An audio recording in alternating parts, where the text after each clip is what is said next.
reading from the book of the prophet Ezekiel. Thus says the Lord, you say, the Lord's way is not fair. Hear now, house of Israel, is it my way that is unfair, or rather, are not your ways unfair? When someone virtuous turns away from virtue to commit iniquity and dies, it is because of the iniquity he committed that he must die.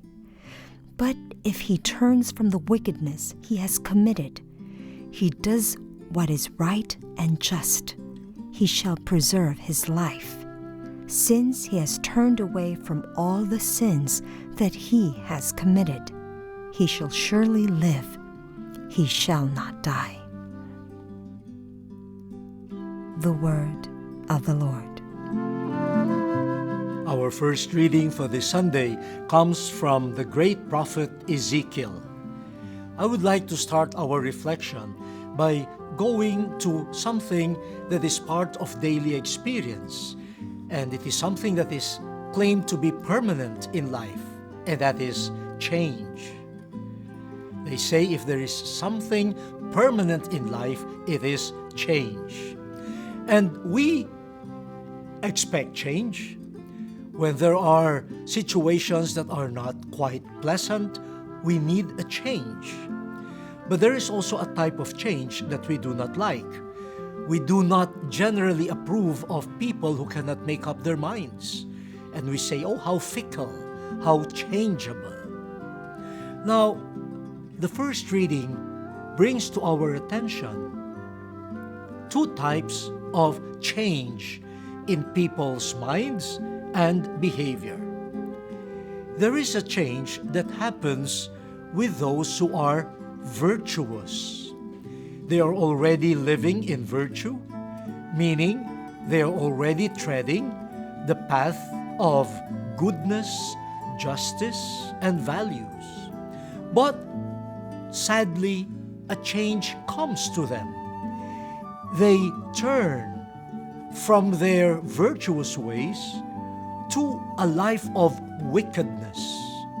Oh, that is a very sad type of change.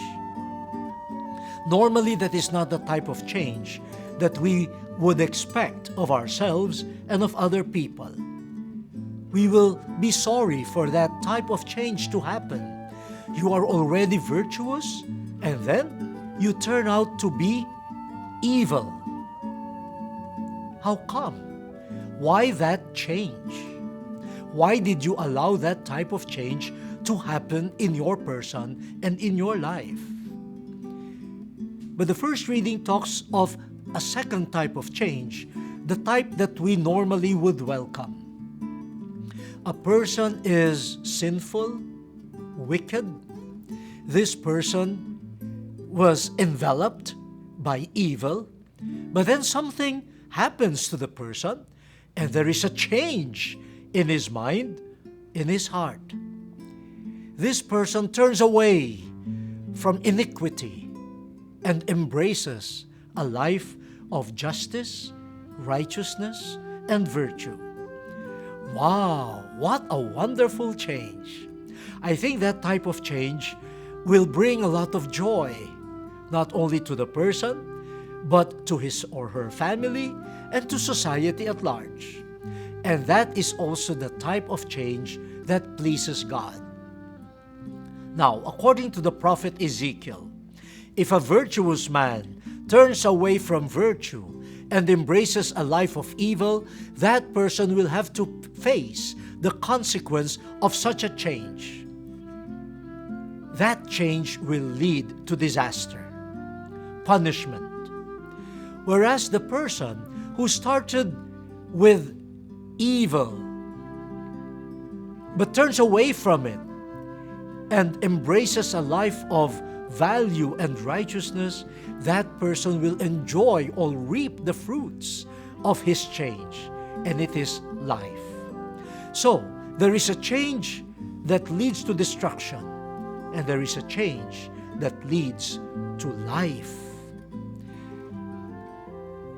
The Lord is often accused of being unfair, How come a formerly righteous person could end up in hell because of a bad choice?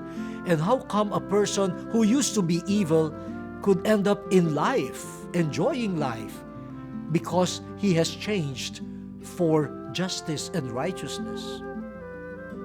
It is not a question of God's unfairness or being fair.